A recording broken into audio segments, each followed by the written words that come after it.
Good afternoon, guys. Welcome to Green Gold Farms YouTube page. I hope you've had a wonderful day, and I appreciate you taking your time out to watch our videos, to like, to share, to comment, and to subscribe to the channel. It's very much appreciated, so thank you once again. In today's video, I'm going to be speaking about improving the genetics on our farm. The previous topic that I spoke about, how to improve the genetics on your farm, how to increase the size of the local breed, which is the West African dwarf or the Jalonkis, crossing them with a bigger and a superior breed to increase the size, the growth rate, and also keeping the resistance to diseases of the West African dwarf or the Jalonkis sheep, because they're very hardy and very resilient when it comes to diseases. So you want to keep both traits and at the same time increase the size. So we brought in a male, a white male, a white male ram. A lot of people ask, because of the height, will it be an issue with the females giving birth?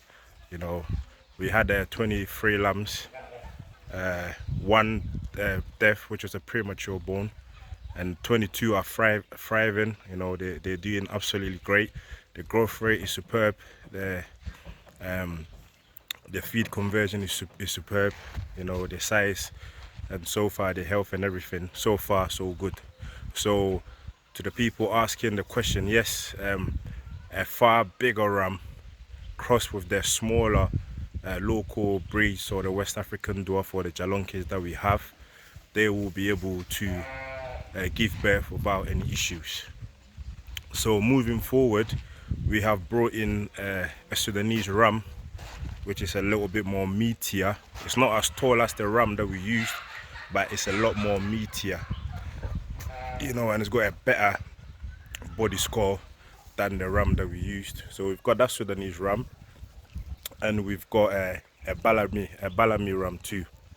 So we're going to use them to cross our females again, both the Balami and the Sudanese. We've also got Balami females and Sudanese females that we're going to try and intercross them to basically see what gives us the best results, the best feed conversion, the best growth rate, the best resistance to diseases, and just make it easier for us to farm with in general. That suits our climate. So that's what we're trying out at the minute.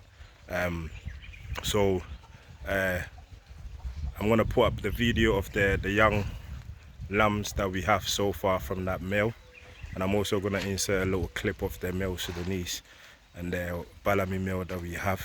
I've already uploaded a few videos on our channel, so if you haven't, you can always go there and have a look. But thanks again for watching this video. Any questions, any suggestions, just drop it in the comment section and I'll be more than happy to reply. Thanks once again, and enjoy the video. So these are the lambs of the white ram that we introduced to our flock middle of last year. If you watch my previous video about improving the genetics, you can see these are aged between 2 weeks and 2 months old, and you can see the size difference. I left one adult, which is the furthest one on the left, the brown female, just to see the size comparison. She's about 2.5, 3 years old, and these lambs are 2 months old. And look at the size difference next to her. So a lot of people ask whether the size of the ram would affect the females giving birth, and the answer to that is we crossed them successfully and they've given birth successfully. We had 22 lambs and we had only one birth, and that one was a premature born baby. But all the rest are thriving, they're doing well. We still got a few that are still pregnant.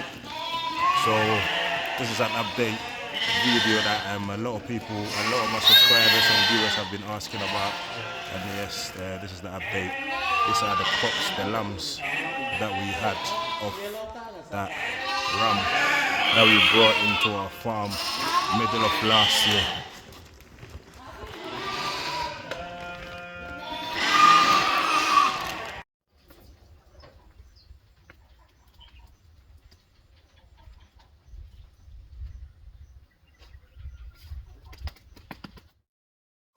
Excluding one scratching his head, which is a pure Bellamy breed. All the other lambs are of the white male that we had last year. A lot of people was asking them if they will be able to cross the females, and if the females will be able to give birth successfully. Here are some of the kids.